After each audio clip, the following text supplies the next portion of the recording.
everyone. In this video, we'll walk through building a Retrieval Augmented Generation pipeline using Moorcheh and LlamaIndex focused on geography.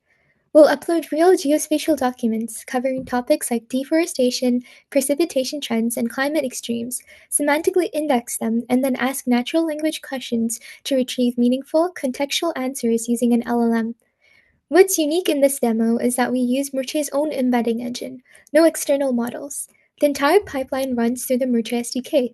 You can find the complete implementation on the Moorcheh examples GitHub page with detailed explanations and further examples. So whether you're a data scientist, climate researcher, or just curious about AI-powered document understanding, this demo shows how vector search can bring geographic data to life. Let's get started.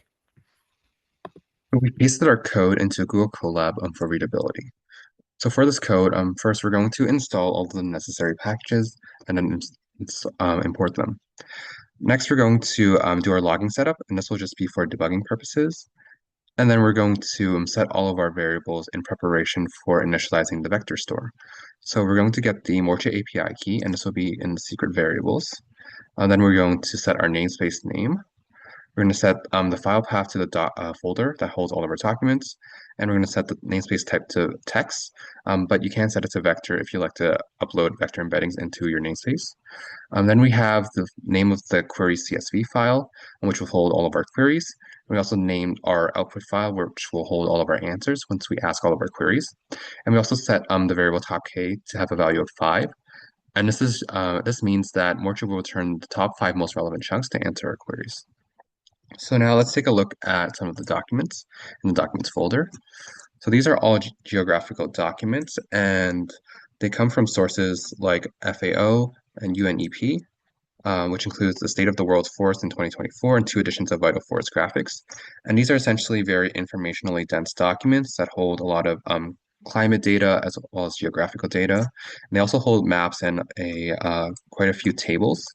And this would be very tedious to search through manually for semantic search and relevance. But with Moorcheh, hopefully we're going to be able to make understanding these documents easier and find just the relevant chunks to answer our queries. So next we're going to prepare and chunk the documents. So we read the documents with the simple directory reader function from LlamaIndex. And then we set the chunk size to 1024 and the chunk overlap to 20 characters.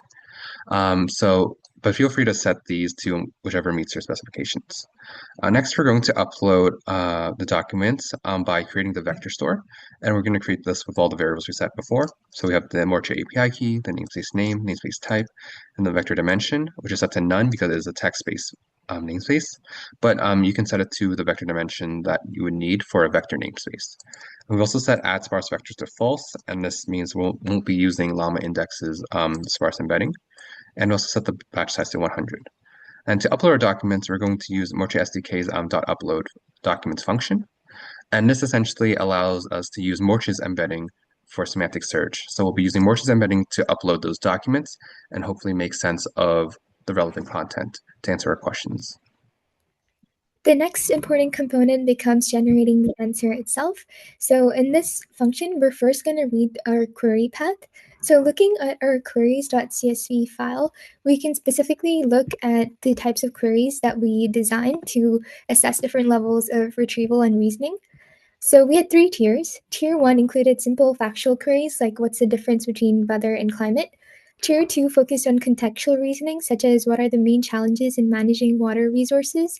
And Tier 3 asked for advanced synthesis and spatial understanding. So for example, how do changes in the Amazon vegetation and deforestation impact flux? Using these 3-tiered approaches, we could see how well the pipeline could adapt to varying query demands, offering both precision in straightforward tasks and depth in more nuisance analytical scenarios. So looking at our function, in this function, we use the generate answer method from the Moorcheh SDK. We use the AI model called Anthropic Cloud 3.7. However, you can feel free to set it to any of the models that you choose that are available in the Moorcheh SDK. And from there, we generated an answers.csv file. Looking at the answers.csv file, we can see 3 rows, one with the passage ID, the query itself, and then the generated answers. As you can see, these generated answers are very thorough. So, for example, one specific query that we asked was a tier 3 question on Amazon deforestation, and the response explained how vegetation loss impacts regional carbon balance, and it showcased the system's ability to go beyond fact retrieval and generate geographically grounded, multi layered explanations. So to wrap up, this geographical RAG pipeline demonstrates how semantic search, powered entirely by Moorcheh's embedding engine and vector store, along with LlamaIndex, can turn raw climate and geographic data into rich, queryable insights. So whether you're mapping changes, identifying patterns, or simply exploring large data sets, this approach offers a flexible and powerful way to ask questions and get grounded, meaningful answers, all with Moorcheh. So we'd like to thank you for watching our demo, and we hope to see you using Moorcheh in the future. Thank you.